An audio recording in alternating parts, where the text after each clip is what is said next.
بسم الله الرحمن الرحيم.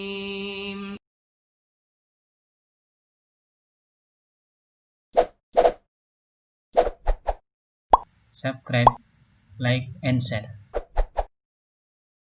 Insya Allah pada malam hari ini kita akan melanjutkan kajian kelas virtual bersama Ustaz Satori. Alhamdulillah sudah ada bersama kita. Mari kita mulai kajian kita pada malam hari ini dengan membaca basmalah bersama-sama. Bismillahirrahmanirrahim. Untuk selanjutnya kepada Ustaz Satori kami persilahkan. Terima kasih Mas Evan. Slide-nya udah kelihatan Mas Evan? Sudah terlihat. Sudah tampil apa ini? Bismillah ya. Bismillah. Assalamualaikum warahmatullahi wabarakatuh. Bismillahirrahmanirrahim. Alhamdulillah wa syukurillah. Thumma salatu wassalamu ala rasulillah. Nabiyyina Muhammad ibn Abdullah wa ala alihi wa ashabihi wa mawalah la hawla wa la quwwata illa billah amma ba'd. Senang sekali saya bisa bertemu kembali dengan Bapak, Ibu, dan teman-teman ikhwan akhwat di kajian Islam virtual, kajian intensif virtual IKADI Sleman, Yogyakarta yang malam hari ini temanya adalah tentang akhlak ya, secara spesifik. Malam hari ini kita ingin bahas 4 pilar akhlak. Tentu saja yang kita inginkan adalah akhlak mulia. Ya, 4 pilar akhlak mulia ini tema kita malam hari ini. Mengulang sebentar ya tentang apa sih akhlak itu. Akhlak adalah tindakan hidup. Ya. Akhlak adalah tindakan hidup. Jadi wujud akhlak itu adalah tindakan. Ya, atau yang sejenis dengan tindakan. Ya, bisa sikap, bisa perilaku, ya bisa kebiasaan, perbuatan, amal, itu semua adalah akhlak. Dan karena itu akhlak akan masuk dalam semua apa saja yang bisa disebut sebagai tindakan atau perbuatan atau amal. Sebagai contoh sholat. Ya. Sholat itu kan salah satu amal. Maka di dalam sholat itu ada akhlak. Ya. Jadi sholat itu bisa menjadi akhlak seseorang. Nah, seperti apa akhlaknya? Nah, itu sangat tergantung pada tindakannya.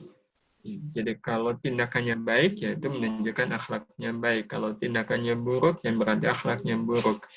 Nah, sehingga kalau seandainya ada orang yang sholat dengan baik, itu menunjukkan akhlak sholatnya baik.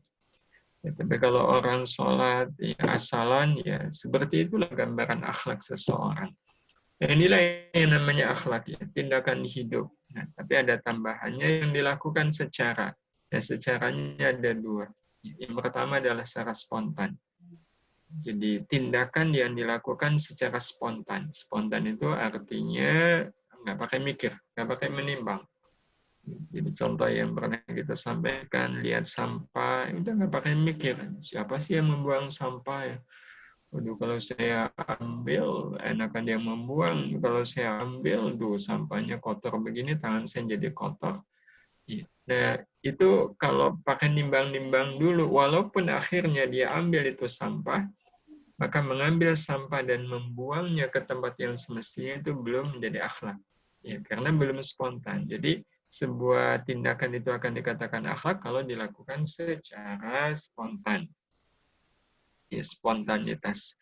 Ini yang pertama. Nah, yang kedua dilakukan secara konstan. Konstan itu artinya terus-menerus. Jadi nggak lagi ngelihat waktu, nggak lagi ngelihat keadaan. Apapun, ya keadaannya dimanapun, kapanpun, ya kalau memang dia harus bertindak, ya dia bertindak. Itu menunjukkan kalau tindakannya itu sudah menjadi akhlak. Ya, ada orang yang berangkat ngaji itu sudah menjadi akhlak. Ya kenapa? Karena dia berangkat ngaji itu ya spontan dan konstan. Konstan itu ya terus menerus, nggak pernah kemudian waduh hujan nih, ya nggak jadi dulu lah ngajinya, libur dulu. Nah itu berarti belum konstan. Jadi terus menerus. Ada orang yang sudah punya akhlak senyum. Nah, sehingga dia bisa senyum kepada siapapun. dan konstan, ya. Senyumnya spontan dan konstan. Konstan itu artinya dia akan senyum baik kepada orang yang dia kenal maupun orang yang tidak dia kenal. Ya. Orang yang baik ke dia ataupun orang yang nggak baik ke dia, dia terus berusaha untuk senyum. Nah, itu artinya senyumnya sudah menjadi akhlak. Ini pengertian akhlak yang kita sudah bahas di pertemuan-pertemuan yang lalu. Nah, pertanyaannya sekarang, bagaimana caranya agar tindakan hidup kita itu selalu spontan dan konstan? Spontan, sekali lagi, nggak pakai menimbang-nimbang, nggak pakai mikir, ya, konstan terus. Nah, untuk menjadikan tindakan hidup kita itu dilakukan secara spontan dan konstan, yang kelak nanti akan menjadi akhlak, nah, itu Bapak Ibu yang dirahmati Allah Subhanahu wa Ta'ala, diperlukan 4 pilar. Dibutuhkan 4 pilar akhlak mulia. Nah, apa 4 pilar itu? 4 pilar itu yang pertama adalah akal. Yang kedua qalbun atau hati. Yang ketiga nafsu, dan yang keempat adalah jiwa. Inilah 4 pilar akhlak mulia. Dan 4 pilar ini sudah Allah Subhanahu wa Ta'ala berikan secara adil kepada semua manusia. Siapapun manusianya, ya, itu oleh Allah Subhanahu wa Ta'ala dibekali 4 hal ini. Ya, semua manusia pasti punya akal, punya hati, punya nafsu, dan punya jiwa. Ya, jadi bakat untuk bisa memiliki akhlak, ya, dalam hal ini tentu saja yang kita inginkan adalah akhlak yang mulia. Itu sudah Allah Subhanahu wa Ta'ala titipkan kepada kita melalui 4 karunia ini. Sekali lagi, semua kita pasti punya akal, punya kalbu, punya nafsu, dan punya jiwa. Keempat-empatnya adalah karunia Allah Subhanahu wa Ta'ala. Nah, cuma ibarat pilar. Ya, pilar kan harus berdiri, harus tegak.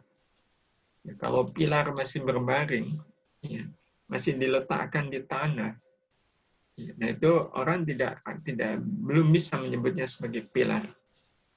Ya, jadi pilar itu mesti tegak. Nah, artinya 4 karunia ini, akal, kalbun, nafsu, dan jiwa, ini harus menjadi akal, kalbun, nafsu, dan jiwa yang tegak. Nah, untuk menegakkannya, nah, itu nanti menjadi kewajiban kita. Artinya, akal, kalbun, nafsu, dan jiwa hanya akan menjadi pilar akhlak mulia kalau kemudian kita menyempurnakan keempat karunia Allah ini. Menyempurnakan karunia akal, kalbun, nafsu, dan jiwa. Nah, bagaimana cara menyempurnakannya? Caranya, dan ini akhirnya menjadi tugas kita, Bapak Ibu yang dirahmati Allah, adalah bagaimana kita menjadikan akal kita itu akal yang mustaqim, akal yang lurus. Jadi akal itu pemberian Allah. Tugas kita menjadikan akal kita akal yang mustaqim. Artinya kalau ada orang yang sudah dikasih akal oleh Allah, tetapi yang bersangkutan tidak berusaha memustaqimkan akal, berarti dia sudah mengkhianati pemberian akal dari Allah Subhanahu wa Ta'ala. Jadi ini pentingnya kita memiliki akal yang mustaqim. Yang kedua, qalbun. Allah Subhanahu wa Ta'ala sudah karuniakan itu kepada kita. Tugas kita adalah menjadikan qalbun kita qalbun salim, ya, hati yang salim. Ini akan kita bahas. Nah, yang ketiga, agar akhlak mulia kita tegak, maka pilar ketiga ini pun harus tegak. Nggak boleh tiduran. Apalagi tidur beneran. Jadi harus tegak. Nah, bagaimana cara menegakkan nafsu? Caranya adalah menjadikan nafsu kita nafsu zakiyah. Nafsu yang bersih. Nafsu yang suci. Nah, kalau jiwa, Allah sudah memberikan itu kepada kita. Nah, tugas kita menjadikan jiwa kita jiwa yang mutmain. Nah, kalau akal kita mustaqim, qalbun kita salim, nafsu kita zakiyah, jiwa kita mutmainnah, maka insya Allah akhlak yang mulia itu akan tegak. Akhlak yang mulia itu akan tegak ya, dalam kehidupan orang yang sudah menegakkan 4 pilar ini. Sekaligus kalau dia sudah menegakkan 4 pilar ini, dia akan bisa menegakkan yang lain. Dia bisa membantu orang lain, dia memustaqimkan akalnya, mensalimkan qalbunya, menzakiyakan nafsunya, dan memutmainnahkan jiwanya. Ya.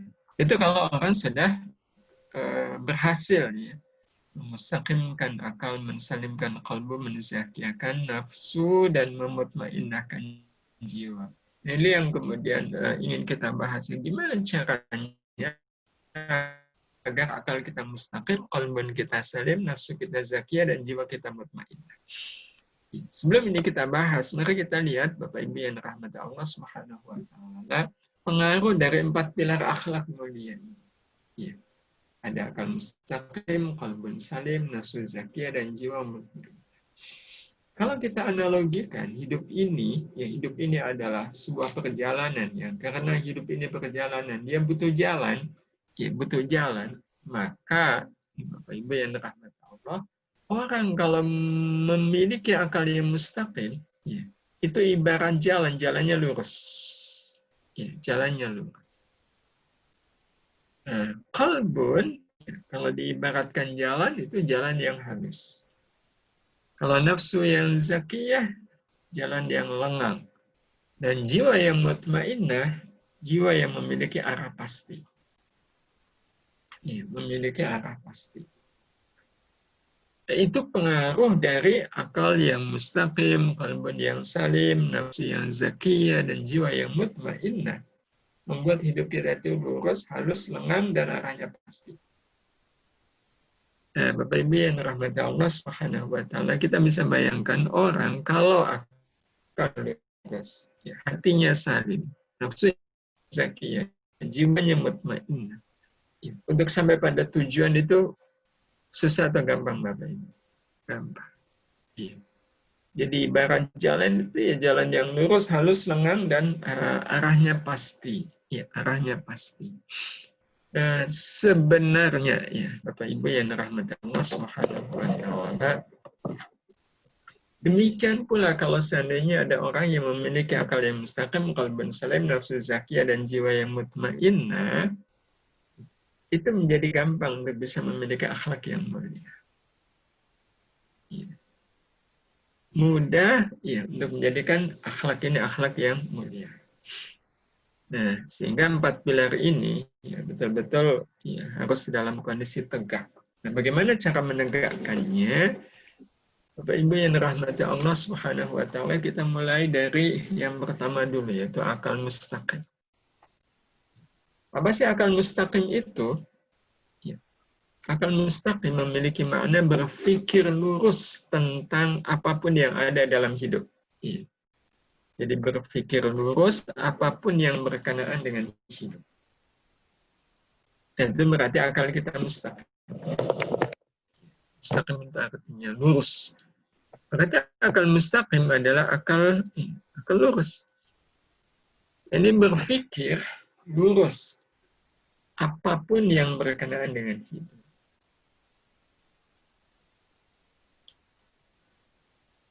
Berpikir lurus. Terus, apa pengertian berpikir lurus ya? Apapun yang berkenaan dengan hidup. Dan pengertian berpikir lurus, ya, Bapak Ibu yang dirahmati Allah Subhanahu wa taala, adalah dengan kita memahami bahwa hidup adalah karunia Allah agar kita berlaku baik. Ya. Jadi sebenarnya ya, hidup ini tidak perlu didefinisikan sampai nakik gitu, dalam gitu, filosofis. Hidup ini sederhana. Hidup adalah karunia Allah agar kita berlaku baik. Selesai. Hidup adalah karunia Allah. Ini kita yakini betul-betul dengan yakin. Karunia Allah yang tujuannya agar kita berlaku baik. Agar kita berlaku baik. Ini yang namanya hidup. Iya. Itu yang dirahmati Allah SWT. Apa makna? Ya, hidup adalah karunia Allah agar kita berlaku baik. pengertiannya adalah, ini orang kalau akalnya mustaqim ya Bapak Ibu, memahami apapun sebagai undangan baik dari Allah agar kita berlaku baik. Ya. Memahami apapun sebagai undangan baik dari Allah agar kita berlaku baik.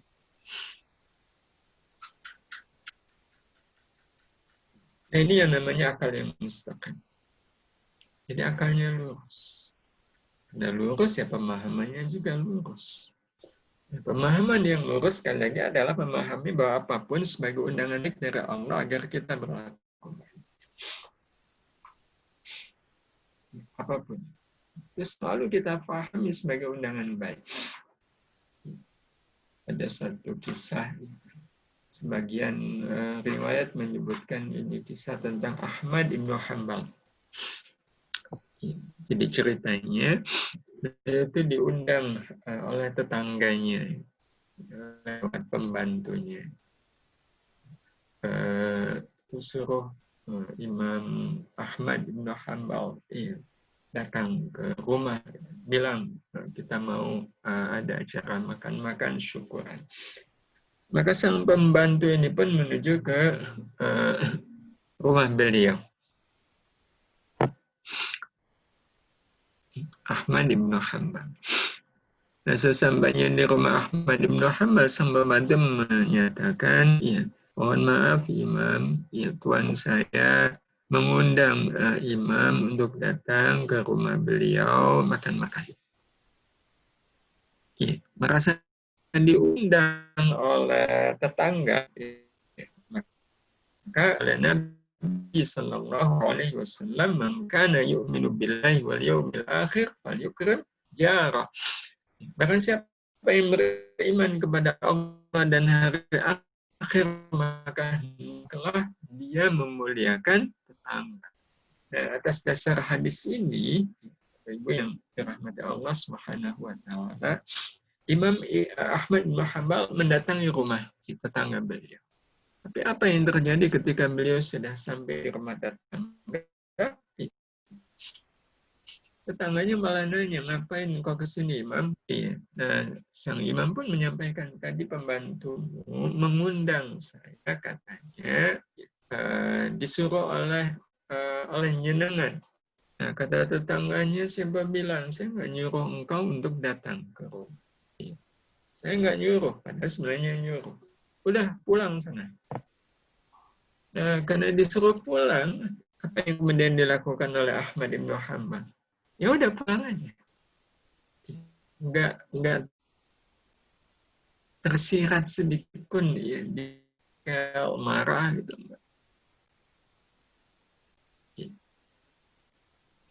Nah, sesampainya di rumah, ternyata pembantunya datang lagi menyampaikan, ya, Imam, ya, tuan saya menginginkan tuan untuk rumah.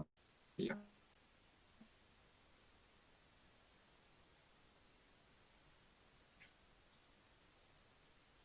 Kita pakai apa? Pengalaman ada diundang ya, sampai di sana lah. Ya, saya nggak ada perlu denganmu. Ya, bisa jadi Bapak Ibu yang dirahmati Allah Subhanahu wa taala, kita susah. Tapi apa yang terjadi dengan Ahmad bin Hanbal? Ya udah, disuruh pulang aja, diundang lagi, datang lagi, meskipun pada saat beliau diundang datang lagi, ternyata perlakuannya sama. Ya, ngapain kesini kau Imam? Ya, saya nggak ada butuh denganmu, pulang sana. Ya udah pulang. Dan itu sampai 3 kali Bapak Ibu. Ya, sampai 3 kali. Ini yang membuat tetangganya heran, kok bisa ya? Harusnya Ahmad Muhammad ini marah nih sama saya. Kok malah tenang aja? Ya, ketika ditanya apa rahasianya, terungkap. Bahwa hidup, ya udah yang penting pokoknya saya hidup ini antara saya dengan Allah. Nah, yang saya tahu saya disuruh oleh Allah berlaku baik kepada tetangga. Ya udah, ketika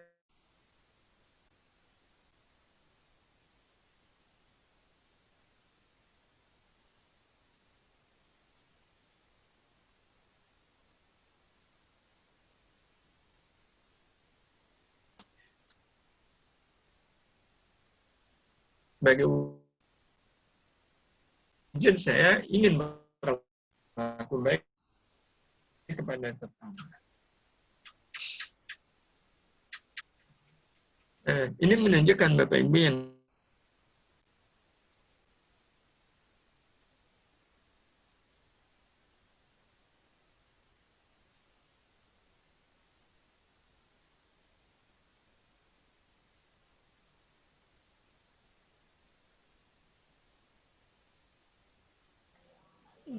Baik.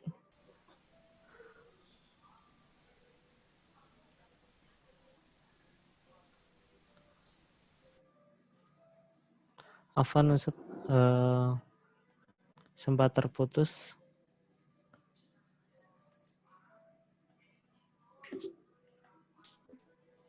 Baik, mohon maaf, tadi terputus.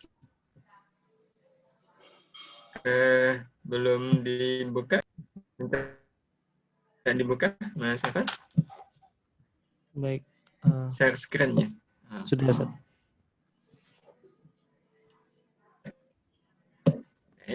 Jadi ini yang dimaksudkan dengan akal yang mustaqim, ya, Bapak Ibu. Kami apapun sebagai undangan baik dari Allah, ya kita berlaku baik. Ini enaknya orang kalau sudah memiliki akal yang mustaqim. Ya, jadi ketika dihina orang, penghinaan itu memiliki makna apa, Bapak Ibu? Undangan Allah. Ya, undangan baik dari Allah agar kita berlaku baik. Jadi ini berlaku baik, peristiwanya menyenangkan ataupun menyusahkan. Sakit itu undangan dari Allah agar saya berlaku baik. Wah, ini kok di mana-mana ribut. Wah, ini tuh hak yang satu batil. Apa yang harus saya lakukan? Itu undangan dari Allah agar kita berlaku baik. Dan berlakunya apa? Nyatakan keberpihakan hanya ke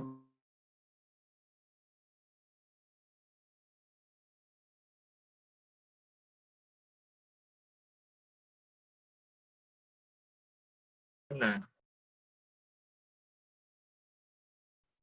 Jadi nggak bisa kemudian ACC adalah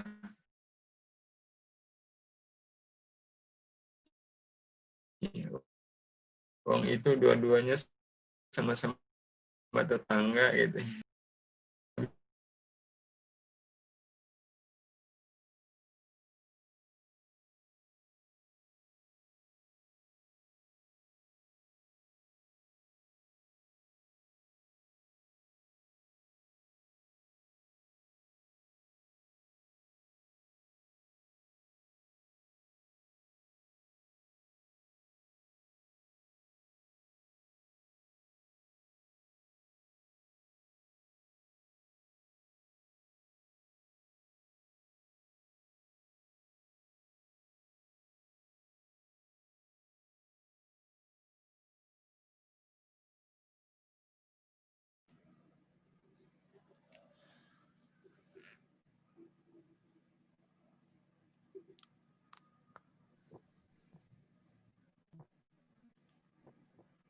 Baik, mohon maaf.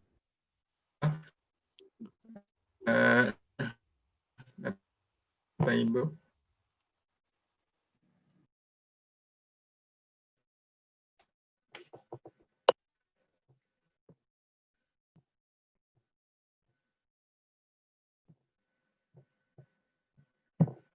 Ya, baik. Jadi Bapak Ibu yang dirahmati Allah Subhanahu wa taala, kenapa akal yang mustaqim itu akan membuat kita memahami bahwa baik dari Allah Subhanahu wa taala, itu poinnya ada dua, ya.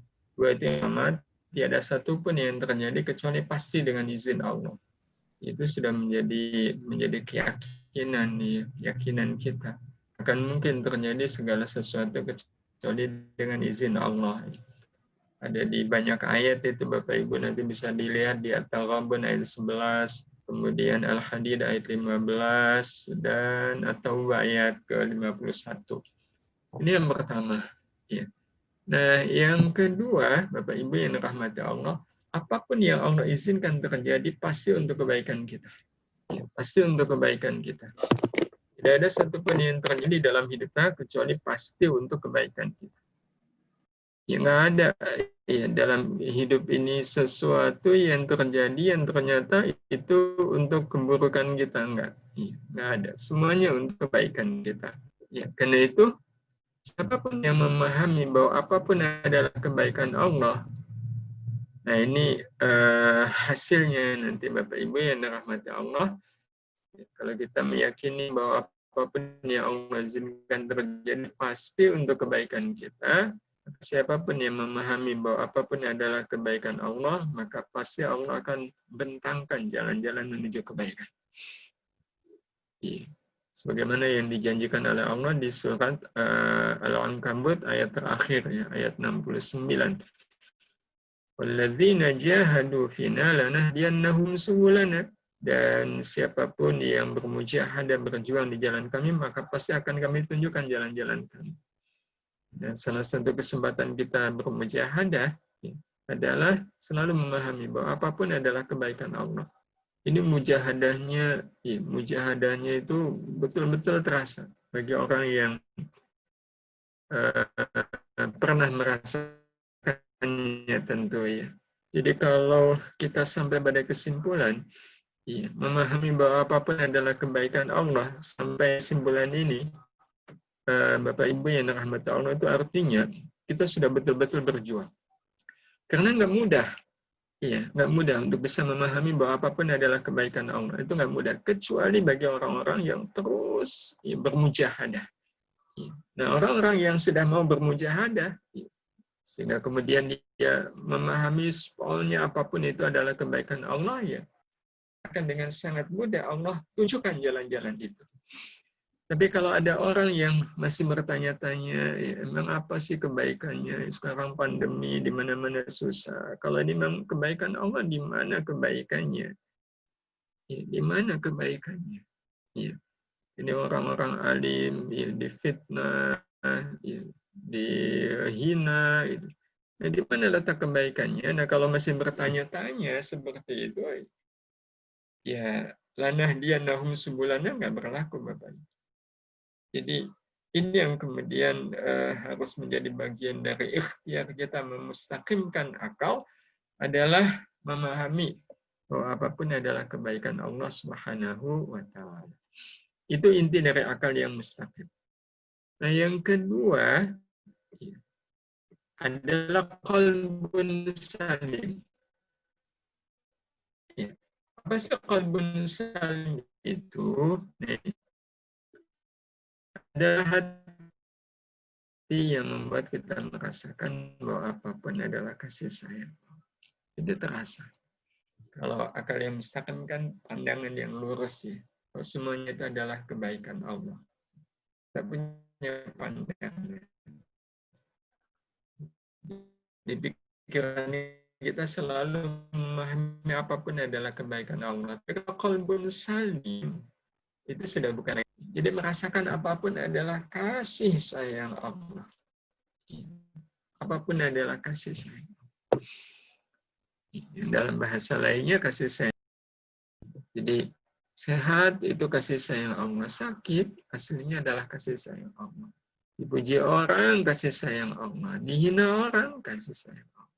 Kaya itu kasih sayang Allah. Miskin bagian dari kasih sayang Allah Subhanahu wa Ta'ala.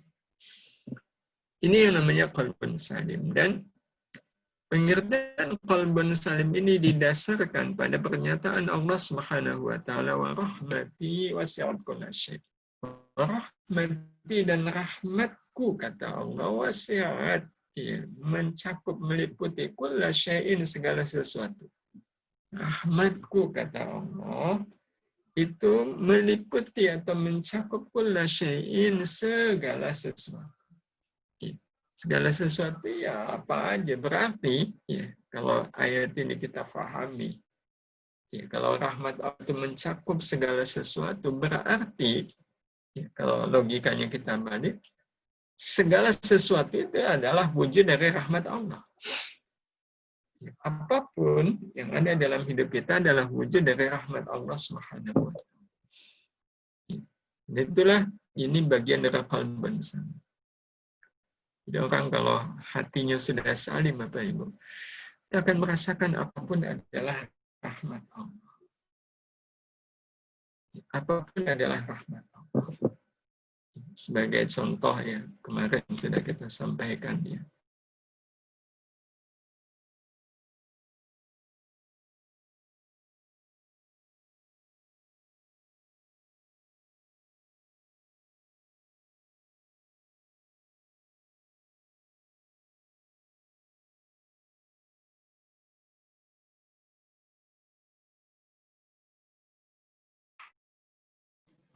Rahmatnya adalah pada getirnya saat mengalami musibah.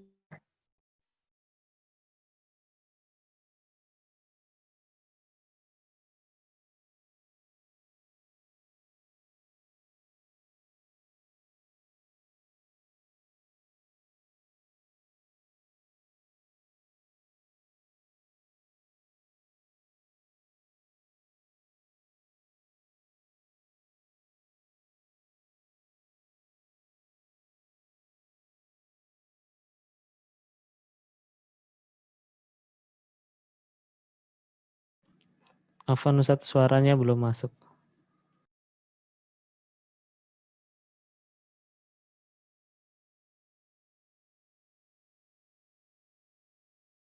Baik, jadi kita kadang bertanya, musibah itu kan menimbulkan kegetiran, dan getir itu nggak enak. Nah, ini nanti ada kaitannya dengan soal akal mustaqim. Jadi kalau orang belum mustaqim, itu melihat getir itu sebagai sesuatu yang nggak enak, ya. Dan nggak enak sih. Nah, cuma selalu berpandang lurus bahwa dalam getir itu ada apa kebaikannya? Kebaikan adalah punya kesempatan untuk sabar.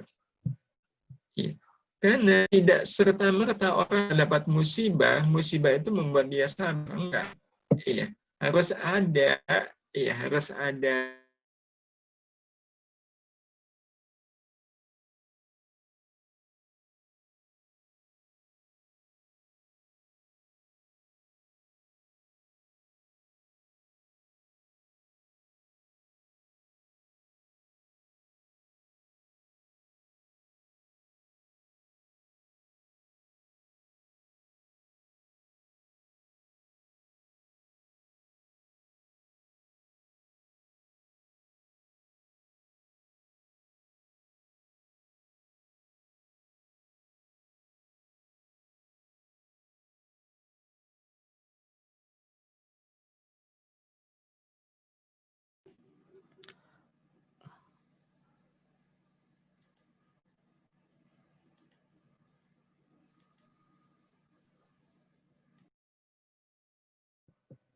ya.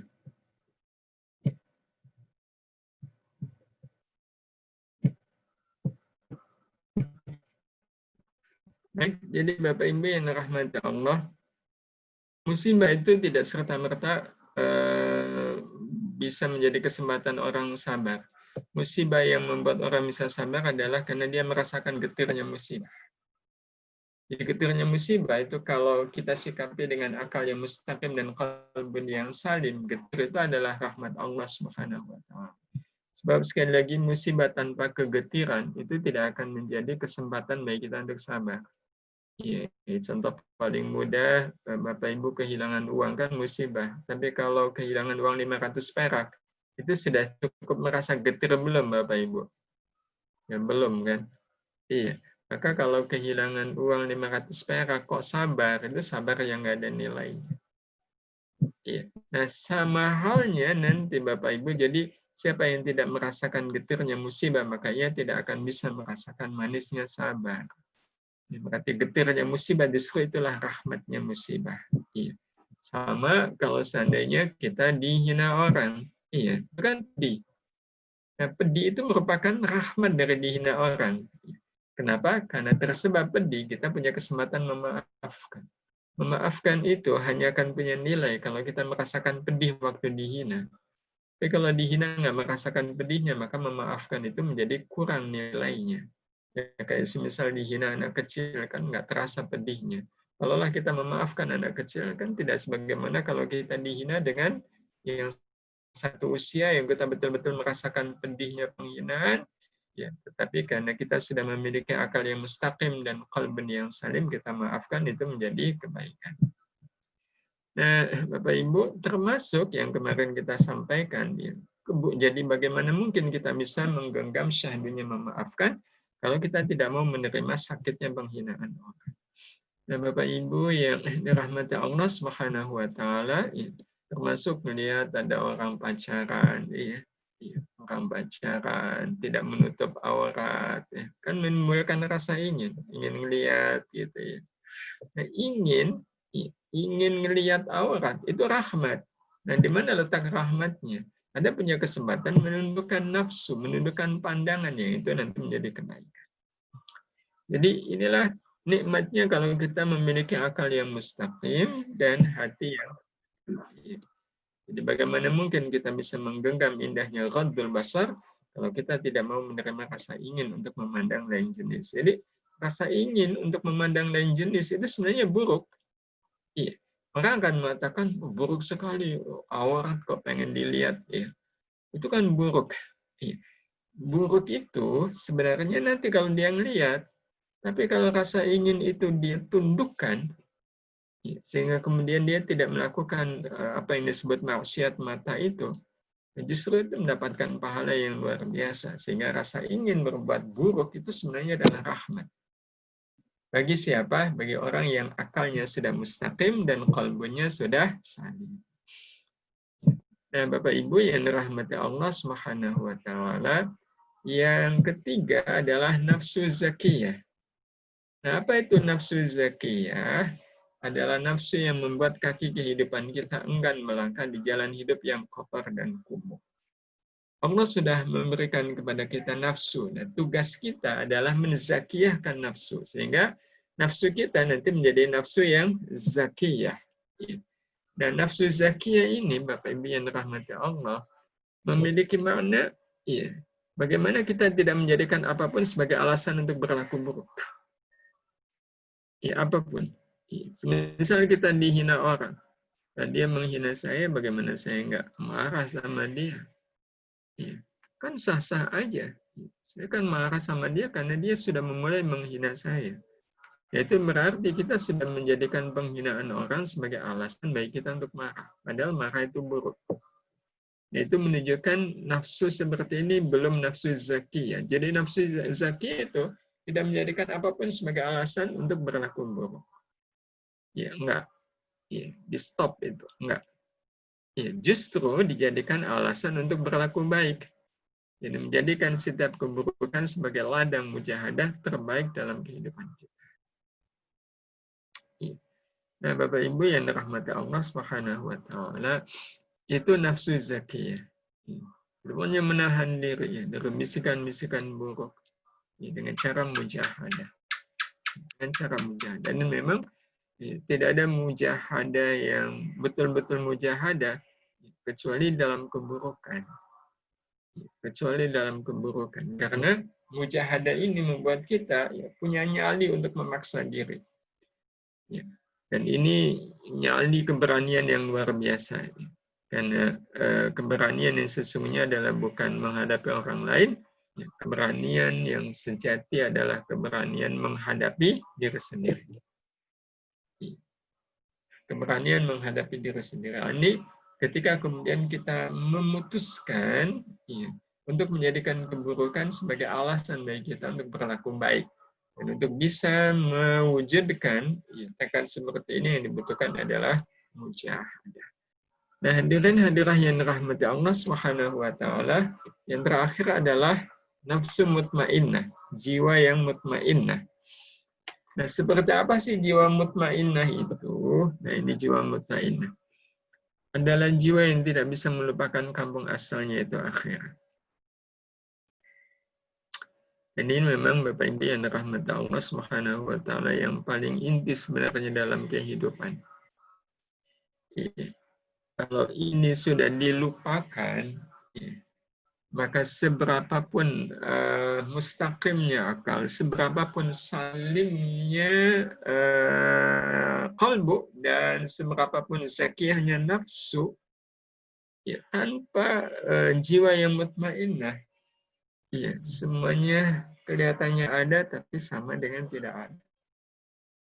Nah, karena itu menjadi penting bagi kita menjadikan jiwa ini jiwa yang mutmainnah, dan dari definisi ini kita bisa memahami bahwa jiwa mutmainnah itu ya dikembalikan kepada asalnya, yaitu akhirat.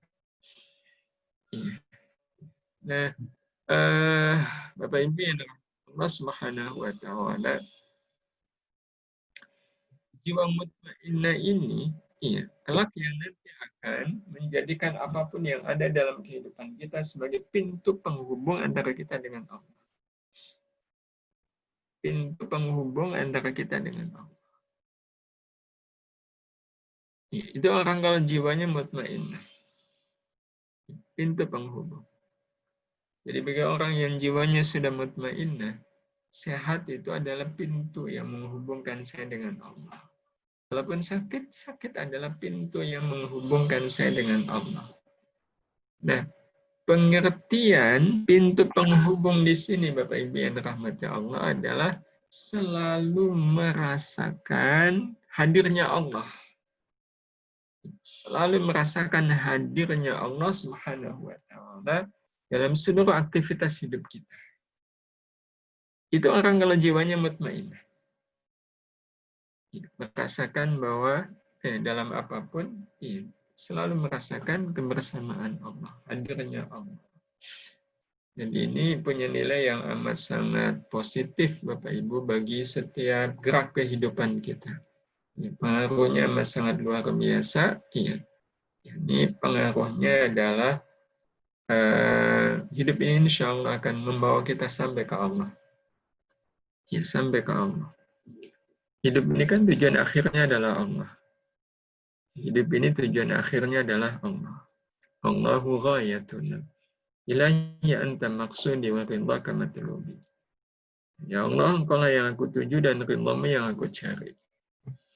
Nah, kalaulah hidup ini adalah tujuannya Allah Subhanahu wa taala dan kita jalani hidup ini bersama Allah, kira-kira bakal sampai nggak pada tujuan hidup kita, yaitu Allah? Pasti. Kenapa? Karena saya menjalani hidup ini bersama Allah. Sekejap pun dalam hidup saya tidak pernah merasa kalau saya tidak sedang bersama Allah. Allah itu selalu bersama saya. Allah itu selalu menyertai saya. Nah, ini gambaran tentang jiwa yang mutmainnah. Dan sekali lagi, orang kalau sudah merasa hidup ini adalah perjalanan yang dijalani bersama Allah, ya pasti akan sampai ke Allah. Jadi contoh sederhana, semisal saya pengen ke rumahnya Mas Evan, padahal saya belum pernah ke sana. Nah, saya pengen ke rumahnya Mas Evan. Nah, mana yang nanti akan dijamin kita sampai ke rumahnya Mas Evan? Saya atau kita berangkat bersama katakanlah teman kita namanya Ahmad. Di mana Ahmad ini belum pernah juga ke rumahnya Mas Evan, sama seperti kita. Jadi saya dengan Ahmad sama-sama pengen ke rumahnya Mas Evan. Dibanding kalau seandainya saya berangkatnya sama Mas Evan, mana yang dijamin pasti akan sampai tanpa tersesat? Saya berangkat sama Mas Ahmad atau sama Mas Evan? Sama Mas Evan, ya? Iya, itu dijamin pasti nyampe. Nggak bakalan tersesat. Itu Google Map yang tidak akan menyesatkan, ya, karena Google Map kan kadang juga menyesatkan. Ya. Iya, jadi Google Map yang akan membawa kita sampai ke Allah Subhanahu wa taala adalah ketika perjalanan ini saya jalani bersama Allah. Dan untuk bisa merasakan ya kebersamaan Allah Subhanahu wa taala yang dibutuhkan adalah jiwa, karena hanya jiwa yang merasakan kebersamaan itu. Itu jiwa yang mutmainnah. Ya, jiwa yang mutmainnah. Nah, karena itu Bapak Ibu yang dirahmati Allah Subhanahu wa taala, iya. Jadi jiwa mutmainnah itu menjadi hal yang sangat penting. Nah, salah satu kriteria jiwa mutmainnah adalah azam menjadikan diri sebagai jalan surga untuk siapapun. Jadi orang yang memiliki jiwa yang mutmainnah itu tidak pernah berpikir yang penting saya masuk surga, enggak. Dia juga kemudian berpikir bagaimana saya bisa menjadi jalan surga untuk orang lain. Wabil khusus untuk orang-orang terdekat kita. Ya, untuk orang-orang yang terdekat kita. Orang kalau jiwanya mutmainnah itu betul-betul ingin menjadikan diri di jalan surga bagi ayah dan ibu. Ya, jalan surga bagi orang-orang tua terdahulu. Seorang suami ingin agar saya bisa menjadi jalan surga bagi istri pun demikian pula halnya sebaliknya. Kita juga pengen menjadikan diri di jalan surga bagi anak-anak kita. Nah, itu ciri Bapak Ibu yang dirahmati Allah, orang kalau memiliki jiwa mutmainnah. Dan satu lagi, orang kalau sudah memiliki jiwa mutmainnah, tentu kecintaan dan kerinduannya ke akhirat.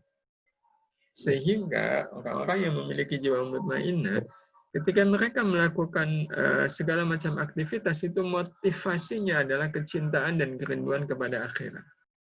Kecintaan dan kerinduan kepada akhirat. Dan kalau sudah orang memiliki jiwa yang mutmainnah seperti ini, Bapak Ibu yang dirahmati Allah Subhanahu wa taala, pasti akhlaknya baik. Ya, pasti akhlaknya baik.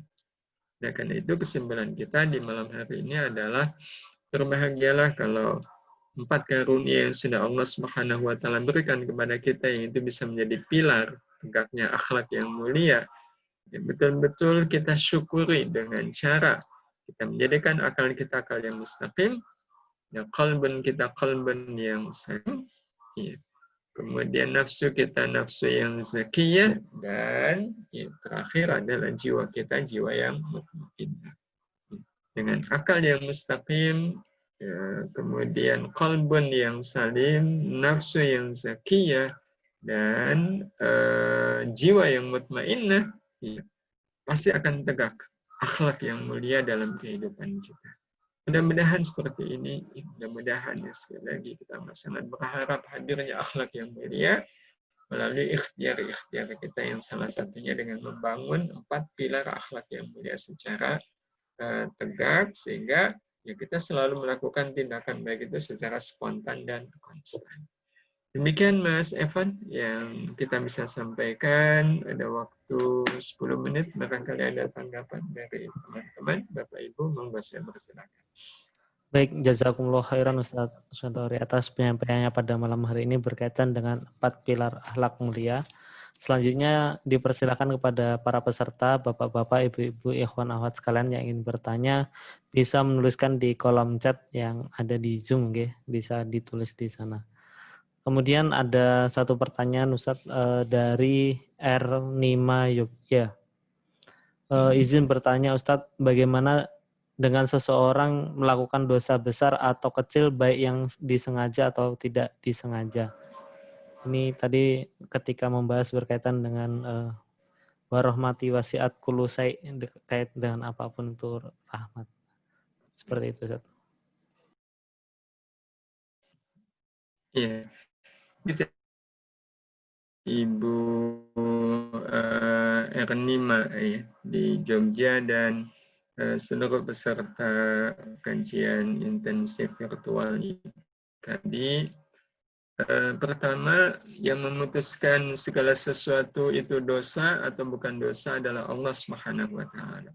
Termasuk memutuskan ini dosa kecil, ini dosa besar, itu juga Allah Subhanahu wa taala. Ini yang pertama. Jadi kita nggak bisa menghukumi seseorang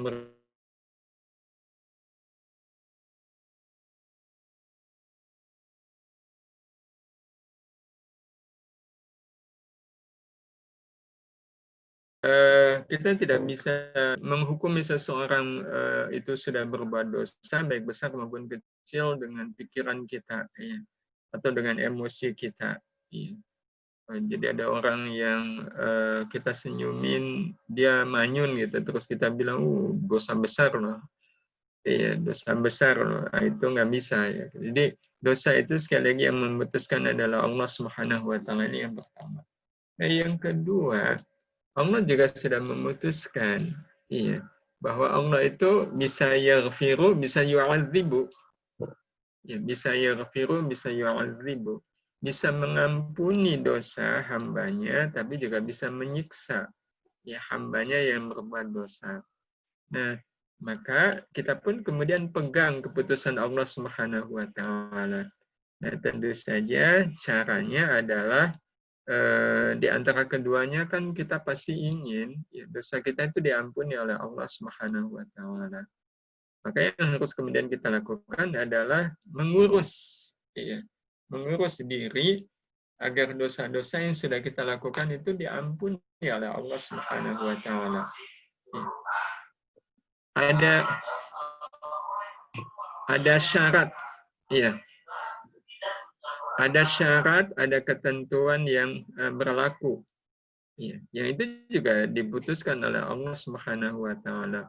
Allah akan mengampuni dosa hamba-hambanya manakala sang hamba itu menyesali dosa yang sudah dia perbuat. Ya, kemudian berjanji untuk tidak mengulanginya lagi. Nah, kemudian beristighfar memohon ampun kepada Allah Subhanahu wa taala dan sesegera mungkin ya, menutup dosa-dosa berupa keburukan itu dengan memperbanyak amal kebaikan. Nah, itu yang bisa dilakukan oleh siapapun yang telah berbuat dosa. Nah, bagaimana kalau dosanya itu dosa besar yang mengharuskan adanya hukuman? Ya, kayak berzina itu kan hukumannya 100 cambuk ya. Bagi yang sudah berkeluarga ya dirajam.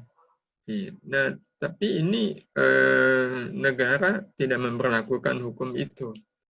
Nah, karena negara tidak memberlakukan hukum itu, yaitu semuanya ya, ada dalam tanggung jawab pengurus negara. Nah, yang bersangkutan, siapapun yang berbuat dosa, itu yang betul-betul penyesalannya harus berlipat-lipat. Ya, sampaikan kepada Allah, ya Allah, harusnya saya dicambuk ini. Kalau peminum atau pemabuk kan juga ada 80 cambukan, ya Allah, ya saya mabuk ini, saya harusnya dicambuk ini. Ya sudah minta ya kepada yang berwenang itu untuk mencambuk, tapi yang berwenang mengatakan itu nggak ada di hukum kita, KUHP nggak memperlakukan begitu. Nah, sehingga kemudian tidak diberlakukan, ya harus ada penyesalan yang sangat kuat. Ya Allah, saya harusnya dicambuk ini. Ya Allah, kalau seandainya ada orang yang mau mencambuk saya rela, saya senang bahkan ya. Agar dosa ini tidak sampai saya bawa ke akhirat. Ya. Saya takut ya Allah kalau sampai saya harus membawa dosa ini ke akhirat. Ya, ada penyesalan yang sangat kuat, sangat luar biasa. Ya, tapi karena sekali lagi hukum negara ini tidak memperlakukan, ya berarti ya, berusaha kemudian untuk melakukan amal-amal kebaikan yang lebih kuat lagi, lebih besar lagi, lebih banyak lagi. Yang mudah-mudahan bisa menutup ya, dosa besar yang sudah dilakukan itu. Itu yang bisa dilakukan oleh orang-orang yang berbuat dosa, ya, terutama kalau dosanya disengaja. Ya, kalau tidak disengaja, yang betul-betul tidak disengaja, ya, betul-betul nggak disengaja, itu nggak ada hukum. Ya, nggak ada hukum. Jadi contoh semisal ya pas nengok nggak ada nengok itu ya cuma pengen ngelihat ya sebelah itu jalannya sepi nggak itu karena saya mau nyebrang. Pas nengok ya, ketemunya kok ngelihat aurat. Iya, udah nggak bisa ditundukkan, udah kadung kelihatan nih. Iya, ya sepintas mungkin sedetik gitu. Astagfirullahaladzim. Nah itu namanya nggak sengaja. Nah, kalau nggak sengaja ya langsung tundukkan sambil istighfar, meskipun istighfarnya lebih kepada apa sih namanya, ya kayak musibah lah. Iya, meskipun itu tidak dosa. Ya sepanjang langsung ditundukkannya. Itu yang dalam bahasa Nabi, an-nadratul ula rahmah. Jadi pandangan pertama itu rahmat. Rahmat itu ya pokoknya ngelihat nggak sengaja, tundukan, ya udah kandung lihat, ya udah itu bagian dari rahmat Allah juga. Ya, membuat kita jadi ya menyesal juga, meskipun sekali lagi itu tidak dicatat sebagai dosa. Iya, begitu kaitannya dengan soal dosa tadi. Baik, jazakumullah khairan Ustaz atas jawabannya. Satu lagi Ustaz, ada pertanyaan masuk dari Aulia Rahmah. Ustaz izin bertanya, bagaimana cara kita mengasah akal agar sampai pada level akal yang mustaqim? Tidak perlu diasah sebenarnya ya, tetapi kita menempatkan akal itu ya pada koridor yang semestinya. Ya. Nah, akal itu kan pusatnya pemahaman, Nah, maka cara untuk menjadikan akal kita adalah akal yang mustaqim adalah cukup dengan kita memahami. Ya. Sekali lagi, cukup dengan kita memahami apapun adalah undangan baik dari Allah agar saya berlaku baik. Cukup dengan itu, akal kita pasti akan mustaqim. Jadi selalu memahami apapun sebagai undangan baik dari Allah agar saya berlaku baik. Jadi pada kasus sederhana tadi ya, kita dihina orang, maka penghinaan itu kita pahami sebagai undangan baik dari Allah. Allah mengundang saya nih. Ya, Allah mengundang saya untuk berlaku baik, ya, untuk berlaku baik. Nah, yang mungkin harus difahami dalam soal akal kita mustaqim adalah kesegeraan, ya, kesegeraan kita di dalam melakukan kebaikan itu, ya, karena sifat undangan, ya. Hal yang paling utama dalam undangan kan dua. Kalau kita diundang semisal oleh Mas Evan, ya. Sudah buat undangan belum Mas Evan? Iya, belum ya. Ya, sebut aja belum lah, saya nggak tahu persisnya nih. Iyalah Mas Evan kasih undangan ke kita. Nah, hal yang paling penting waktu kita dapat undangan apa? Ngelihat tanggal sama ngelihat tempat kan. Iya, kan yang paling pokok itu. Iya. Kapan dan di mana. Itu hal yang paling pokok. Iya. Karena kalau salah, iya, salah dalam waktu dan tempat, nah itu alih-alih pengen memenuhi undangan, ya malah kecelek itu. Undangannya tanggal 22, datangnya tanggal 25, yang nggak dapat apa-apa. Undangannya di Solo, datangnya ke Semarang. Ya nggak dapat juga. Jadi harus tepat. Nah, dalam soal undangan, ketepatannya adalah waktu dan tempat. Itu kalau undangan manusia. Tapi kalau itu undangan baik dari Allah melalui kejadian, melalui peristiwa, maka sifat undangannya juga dua. Iya. Dua itu yang pertama adalah kebaikan apa yang saya lakukan. Iya. Jadi semisal saya dihina orang nih, kebaikan apa yang saya lakukan. Ini undangan baik dari Allah agar saya berlaku baik kan. Berarti apa nih kebaikannya? Nah, kebaikannya kan harus sesuai. Ya, harus sesuai dengan undangannya tersebut. Kalau undangannya lewat penghinaan, berarti kebaikannya adalah memaafkan. Kalau undangannya lewat musibah, berarti kebaikannya adalah sabar. Kalau undangannya lewat rezeki, ya berarti kebaikannya adalah syukur. Nah, yang kedua adalah soal waktu. Nah, kalau soal waktu, itu undangan baik dari Allah itu memiliki sifat segera. Iya, jadi nggak ada tempo, segera. Iya, segera itu artinya saat itu juga. Iya. Jadi istilahnya kayak kita diundang Mas Evan, ketika dilihat ya Allah ternyata hari ini jam sekarang gitu. Nah, kalau ternyata kita dapat undangan, pas dilihat kok hari ini dan jamnya sekarang, apa yang kita lakukan? Udah berangkat kan. Nah, sifat undangan baik dari Allah persis seperti itu. Jadi kalau kita mau mencermati undangan baik dari Allah itu, kapan nih? Ternyata kapannya adalah hari ini jam sekian. Iya. Jadi sejak kalau Rasul Sallallahu Alaihi Wasallam itu menggambarkan atau mencontohkannya sabar. Nah, kata Nabi as-sabru 'inda shadamatil ula. Ya, sabar itu adalah sejak benturan pertama. Ya. Jadi nggak ada istilah, saya nggak bisa deh. Saya kalau harus langsung sabar nggak bisa nih. Saya butuh waktu nih untuk bisa sabar ya. Butuh waktunya 3 hari, ya udah expire. Udah kedaluarsa itu sama dengan diundang tanggal 22, datangnya tanggal 25. Iya, jadi kalau sudah undangan baik dari Allah Subhanahu wa taala, lagi itu memiliki sifat segera. Sekarang juga. Jadi kalau ditanya kapan sebaiknya saya memaafkan orang lain, jawabannya begitu kita dihina. Iya, begitu kita dihina. Kapan saya harus sabar? Ya begitu dapat musibah. Kapan saya harus bersyukur? Begitu kita dapat nikmat. Kapan saya sholat? Nah, kapan? Begitu azan kan? Iya, begitu dengar azan. Iya. Azan kan undangan. Ini contoh paling nyata adalah undangan iya, dari Allah dalam wujud sholat. Iya, apa kata Nabi as-sholat ada waktiha. Ya, begitu datang undangan, ya udah segera sholat. Nah, itu juga berlaku untuk semua undangan-undangan baik dari Allah Subhanahu wa taala. Dan kalaulah ini dikatakan mengasah, ya udah mengasahnya adalah apapun undangan baik dari Allah Subhanahu wa taala itu kita lakukan sesegera mungkin. Ya, tidak mengenal jeda. Kalau mengenal jeda itu sudah expire, sudah kedaluarsa, bisa jadi mungkin nilainya tetap ada, tetapi tidak sebagaimana kalau kita sesegera mungkin memenuhi undangan baik dari Allah Subhanahu wa taala. Begitu Mas Evan. Terima kasih. Baik, jazakumullah khairan Ustaz, atas jawabannya sudah terjawab insya Allah.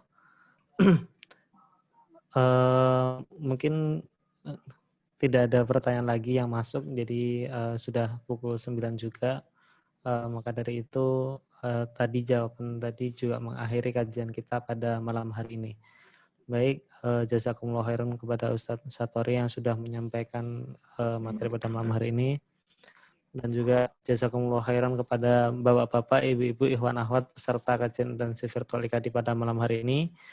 Kita bertemu lagi di kajian intensif virtual IKADI pekan depan untuk pertemuan terakhir nggih, materi akhlak di jenjang ula kali ini. Bagi para peserta yang belum mengisi presensi, kami ingatkan untuk mengisi presensi terlebih dahulu. Mari kita akhiri kajian malam hari ini dan membaca hamdalah bersama-sama. Alhamdulillahirabbil alamin, dengan doa kafaratul majlis. Subhanakallahumma wa bihamdika nasyhadu an la ilaha illa anta nastaghfiruka wa natubu ilaih. Syukran ala husni ihtimamikum wa isyanikum wal afu minkum. Wassalamualaikum warahmatullahi wabarakatuh. Waalaikumsalam warahmatullahi wabarakatuh. Terima kasih Mbak Evan. Ya, saya